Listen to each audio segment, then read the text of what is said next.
It's time now for the award-winning #1 local talk show in Northeast Pennsylvania, The Sam Lesante Show. Now here's your host, Sam Lesante. Welcome to the Sam Lesante Show, folks. Once again, thank you so much for participating in our Susquehanna poll and research survey that was done, a scientific survey making the Sam Lesante Show the #1 talk show in Northeastern Pennsylvania. I sincerely appreciate that. We bring interesting guests that I'm very happy to have back on the show. Gary Rivlin, he wrote this book, if you got to get it, Saving Main Street, Small Business in the Time of COVID-19. Interesting book. I didn't get a chance to read all of it, but I read about 3/4 of it. And it's interesting how the facts that you have in here. But Gary, nice to have you on the show again. It's a pleasure. Thanks, Sam. How's the book signing coming along? It just started. The book is not even out a week. You know, this is kind of that nervous, excited period. You know, you're nervous like it's a bunch of small business owners that they're heroes of the book. I think I'm very flattering to them, but they might not like the one word I use to physically describe them and stuff. So I'm always nervous, but so far so good. Good reviews, good reception. Well, I like what you said about me in here, you know, about my grandfather, which was an interesting story, you know. But let me go back a little bit. It's for people who don't know you, okay? Tell us a little bit about you, who you are and what you know, your career, etc. Born and raised in New York, right out of college, thought I'd try my hand at journalism before going to law school. And now I guess I'm on 40 years before, before I go to law school. I guess I'm not going anymore. And, you know, I just always try to look for interesting stories. Some journalists have an expertise. Business journalists, political journalists. I've always been more of a generalist. I've been a political reporter. I've been a business reporter. I've written a couple of books about racial relations. I've written a couple of books about technology in Silicon Valley. And so I just find interesting topics here. My father was a small businessman his whole adult life.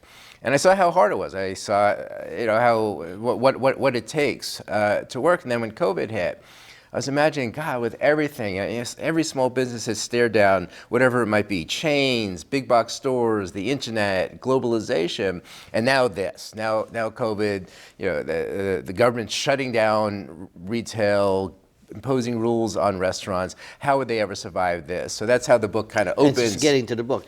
Going back, what was your first book that you wrote, and what, you're a Pulitzer Prize winning journalist, okay? What gave you that Pulitzer Prize? It's interesting, in 2017, it was called the Panama Papers. And this group of journalists got access to 12 million pages from this law firm where they were helping very powerful people or very wealthy people hide their money so they didn't pay taxes. So Vladimir Putin was one of the names in there, the Prime Minister of Iceland. My piece was writing about sports stars, mainly soccer stars in Europe, who were hiding their money so they wouldn't have to pay taxes. Like, I pay my taxes, I have no choice. You pay your taxes, presumably, you have no choice. But here was, you know, millionaires, multimillionaires, figuring out a way of hiding their money offshore and all. And so we wrote a series of stories. Again, my piece was writing about the sports teams and the sports stars who were using offshore to hide their earnings. And you're involved with the New York Times? So I was a staff reporter at the New York Times. I covered Silicon Valley, so I met the Google founders when they were a 12-person company. I wrote about Facebook when it was the Facebook and only for college students and similarly small companies. It was great. It was a really interesting beat, writing from startups and venture capital on the front end to Microsoft and Hewlett-Packard giants, and how do they fend off the smaller startups that are trying to take their business. What led you into going into journalism? When you were in high school or college, or it kind of happened accidentally. I went to college as an engineering student mainly because I had high math and science scores, so that seemed my best opportunity for getting into a good college. Yeah. I quickly realized that that's not really how I want to spend my life. I thought I might go to law school, but then a friend just happened to write for the school newspaper. He was an editor at the school newspaper, and he asked me about writing for it, and I did it, and I really liked it. And then I was in Chicago in the 1980s. This was my first book, and I just started writing about Chicago politics. Great topic, right? In Chicago, it's like, it ain't beanbag, to use the Chicago expression. They play politics in a very rough manner. We're kind of seeing it. Was Mayor Daley the mayor? Actually, it's funny. I went to college at Northwestern right outside Chicago. Mayor Daley, the first Mayor Daley, died a few months after I arrived. And so there was like 20 plus years of stability. Then there were 3 or 4 mayors during this 10-year period when I was there. And then Mayor Daley's son would run Chicago for another 20 plus year. But I was just fascinated by Chicago politics. And I just started writing about it, and it was interesting. And, you know, like anything, if you're passionate about it, if you're interested in something, you want to get better at it. And you do get better at it because you have this extra motivation. I always wonder, I know what I do here, okay, as a talk show host and, you know, with my daughter and son running the company. What are some of the things that a journalist has to look for, okay, to be fair and balanced and to make sure they do the best that they can, he or she, it doesn't make a difference. What do you look for as a journalist? Well, I mean, curiosity helps. I always tell this to folks. So I'll approach them, like for this book, I'm not sure what I'm going to say. We're early in this pandemic. There's predictions that 1/4 of the small business is going to go out, 1/3 of the small business is going to go out, but I can't reach any conclusions. I haven't talked to anyone. And so an open mind. You know, you might have a working theory in your head, you might have an angle on your story, but you have to be willing to change that. The facts on the ground, knocking on doors, talking to human beings, talking to people who aren't like you. One of the things I really made sure in this book was diversity of all kind. So diversity of businesses, a hair salon here in Hazleton, you know, a restaurant, a gift store. I wanted a kind of a range of kind of businesses, but gender, age, race, political affiliation. In the book, you know, 2 of the most prominent characters are strong Trump supporters. A few others are strong, back then, Biden supporters. And so I just wanted to, I mean, some of that's why I like what I do. I get to meet a really diverse group of people. It's endlessly interesting to kind of sit down with people and hear the story in this case of their small business, of their life, how they got to this point, just like you're asking me how I got to this point in my life. It's just interesting. And if you have that open mind, you can make it interesting and important for other people. Well, I think a good journalist, if he's a true or she is a good journalist, has an open mind. And I often wondered how much of that open mind, you know, you may have your own thoughts about the political structure as a journalist. And then, you know, is it hard for you to not slant? Especially, I like Sam Lesante. I know him, I believe, but however, I have to talk about Sam Lesante's opponent right now, but still, you know, I'm still going to side, I'm going to give that slant to Sam. Or do I go and say, look, even though I like Sam, okay, is it going to be open? You mentioned to me, we just interviewed Congressman User, and I said, good luck, and we'll see. And you assumed that I am going to support the guy. Mm-hmm. No, it was a gesture, okay, and I would do the same thing with his opponent. But how many times, and I like to speak with facts. I like to, you know, whether you agree or disagree. How many times does a journalist, you know, want to slant their stories to meet their, you know, benefit? So let me answer that 2 different ways. I thought what you were going to ask me about me, and you know, I work really hard to just give you all sides. I was in New Orleans after Katrina, Hurricane Katrina. I was assigned there by the New York Times, and I had really strong feelings like you shouldn't rebuild these neighborhoods, but I didn't want that to come out in my coverage. Yeah. I worked really hard. Yeah. But after that, they asked me to go to the political beat and cover the presidential campaign in 2008. And I said, no, I'm too biased. I would have a hard time. Well, good for you. I would have a hard time good for you. Being fair. Like, I got a scoop about one politician or another. Yeah. And I said, you don't want me on this beat. I don't think that's always true. Sometimes it's just ambition. Like, Yeah. hey, I have an opportunity to cover the presidential campaign. Yeah.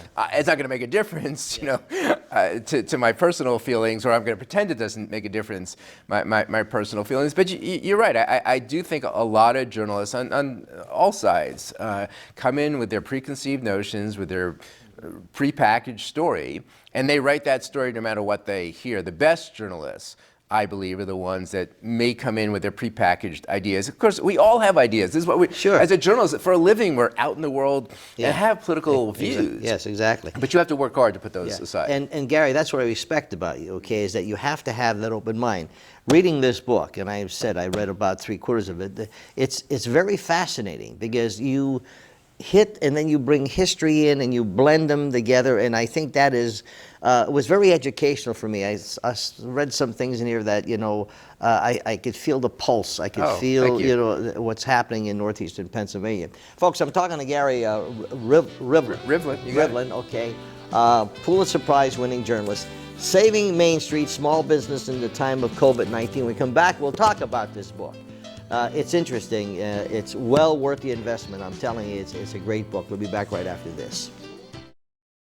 Welcome back to the Sam Lesante Show, my friends. And once again, thank you for making our show, the Sam Lesante Show, the #1 talk show in northeastern Pennsylvania. Thank you for participating in the scientific poll we did with Susquehanna Polling and Research. They're one of the top pollsters in the country.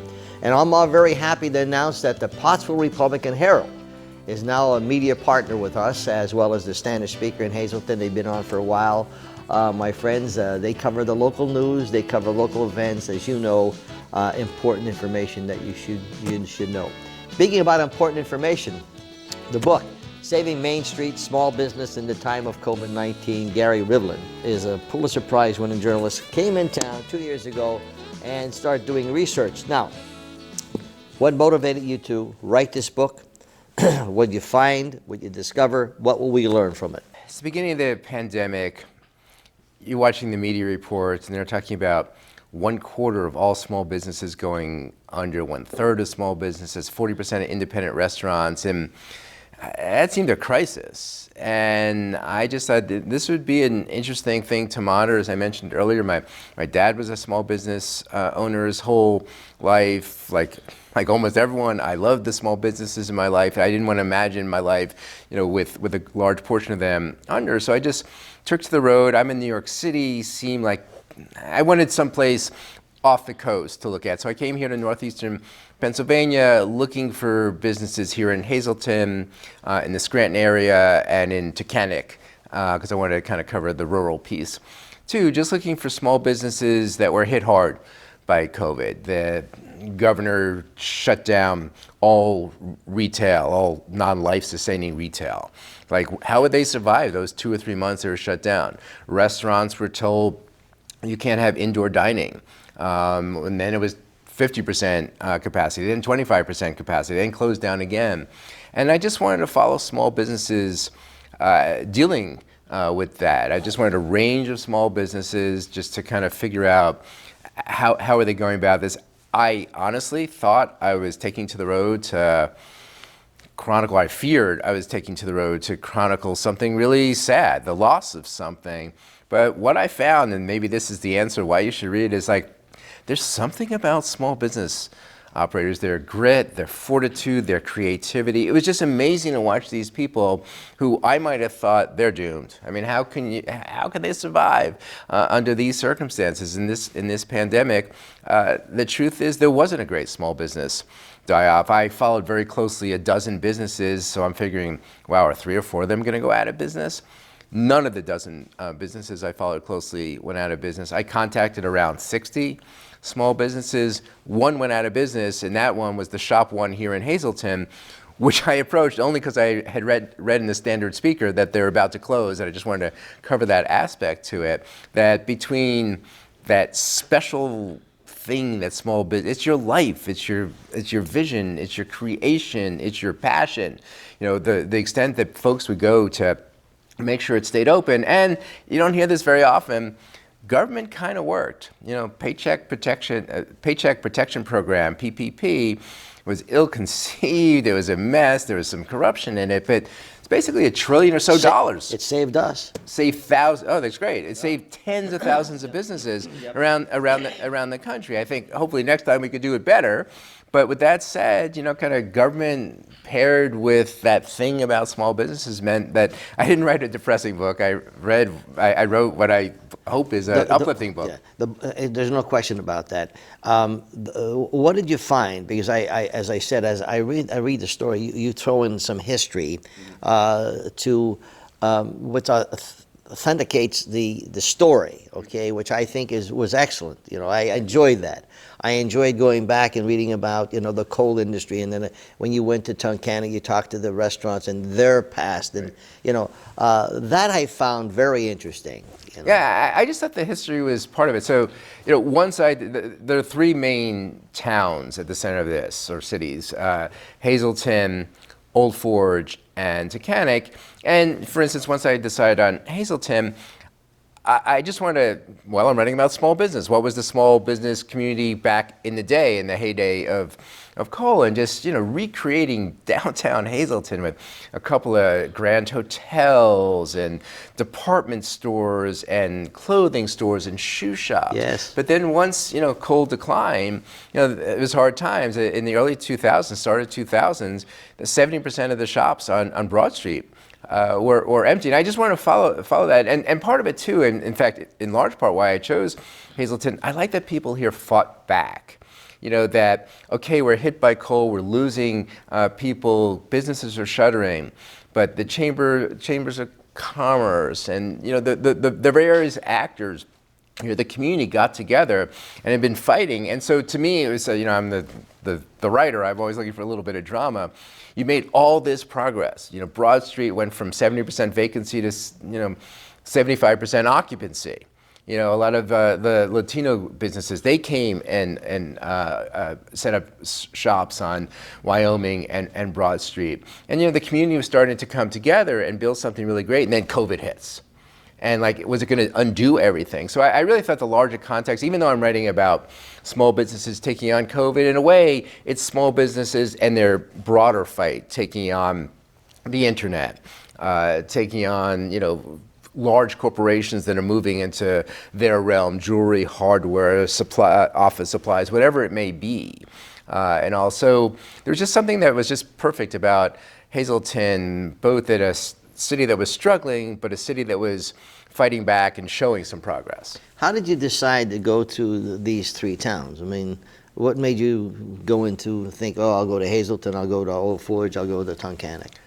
It was the small business operators. So I reached out to Mary Malone, who's really well connected to every small business, probably every business, but I was paying attention to small businesses here, and she set me up with various business operators. I started to sit down and talk to them, and it becomes more real.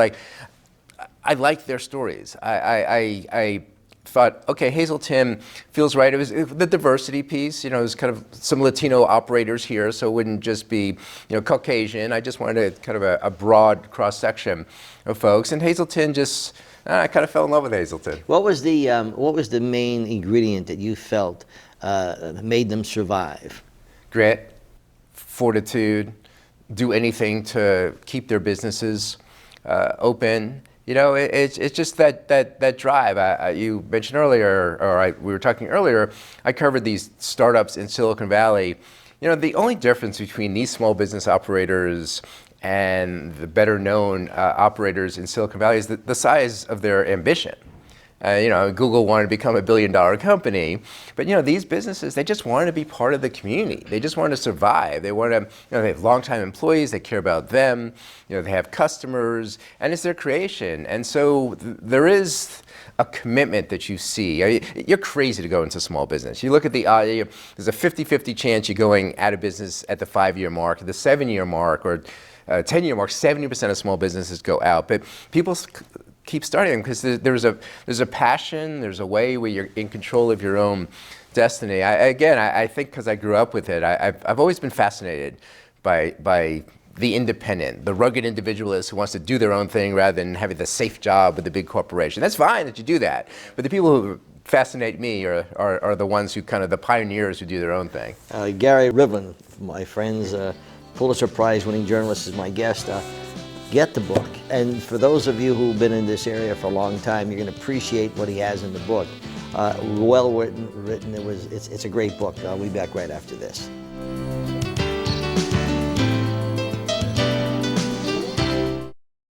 Welcome back to the Sam Lesante Show, folks. 24/7 SSPTV.com. Thanks for, again, making us the #1 talk show in Northeastern Pennsylvania. My guest today, Gary Rivlin, who wrote this book, Saving Main Street, Small Business in Time of COVID-19. It's really a fabulous read, my friends. It's very energetic. But his website is GaryRivlin.com, and that's on the screen. Get the book. Just go to Amazon and get it. In closing, Gary, what were some of the I mean, there's a lot of highlights in here, a lot of interesting things, but what were some of the things that really got you, really said, wow, this is really, The creativity of people. So one of the main characters is T.J. Cusimano from Cusimano's up in Old Forge. And, they're high-end Italian food. It doesn't travel well. It's not like, they could just shift to takeout like a place that specializes in pizza could do. And so he did everything. He bagged up vegetables, he had flour essentials, and put them on the porch and had an open-air market just to bring in cash and help feed his community. He tried Taco Tuesdays. That became a big hit. He never really barbecued, so he goes to YouTube, teaches himself, how to do Southern-style barbecue, buys some used smoker, and, every weekend has these huge cookouts, bringing in thousands and thousands of dollars at a time when he was desperate for cash. That's what I mean, just watching entrepreneurs shift. They didn't give up. They just, 3 chocolate makers, the one business that isn't here in Northeastern Pennsylvania, are 3 chocolate makers in the Bronx. 90% of their businesses were through retail and stores. That dried up. And, within a year, half their business was online direct, and much of the rest was corporate clients. You find a way. Entrepreneurs, the successful entrepreneurs, they find a way. It's hard. There are moments, they don't have to be a pandemic, there are moments. Tell me about it. Yeah. How do you find the work ethics of these people that you interviewed? Insane. Glenda Shoemaker out in Taconic, she's a gift and card shop. Like, oh my God, who's buying, greeting cards these days? Young people aren't. She's battling the internet. She's battling a Walmart on the edge of town, and she took the store over from her mom. Her mom used to work 5 or 6 days a week, 5 days a week, but then during the holiday season, 6 days. She works 7 days a week. Yeah. And she just lives the store, but she put this really well. Like, if I wasn't Glenda Shoemaker, who owns JR's Hallmark here, then who am I? It was her identity by this point. She, spent years and years and years as a shop owner here. Everyone knew her that way. Everyone loved her shop, or many people loved her shop. And, so she puts in the time. She works the hours. And you find that it's a good work ethic. Northeastern Pennsylvania, Gary, that's why I stayed here. I worked with Jack Palance for 32 years, and we did a lot of national things. And I remember him saying, well, if we do this show, we're going to have to move to California. I said, no, Jack, that's okay. I like to be in the area that I was born and raised in. I know the people, I know the work ethics, etc. And I think you find that out. We've been blessed, Gary, whether political affiliation, whatever you have, but everyone works together for the better goal. I would think so. Well, and coal country, right? If you're from stock that went down into these dark mines and put in your 8 hours, there's a toughness. You have a spine. You have a steel in you that knows how to survive. Yeah. I wish you the best with the book. Okay, it was a pleasure meeting you, and I really appreciate you reaching out to us when you come in here. I can tell you, my friends, it's Saving Main Street Small Business in Time of COVID-19. It's an interesting story. It really is. Talks about different things, but I like the history and how he put it all together. I could see why he's a Pulitzer Prize journalist. I wish you and your family the best. Great. Okay? Thank you so much. Okay. Remember his GaryRivlin.com. Or go to Amazon and look for Saving Main Street Small Business in Time of COVID-19. We'll see you next time.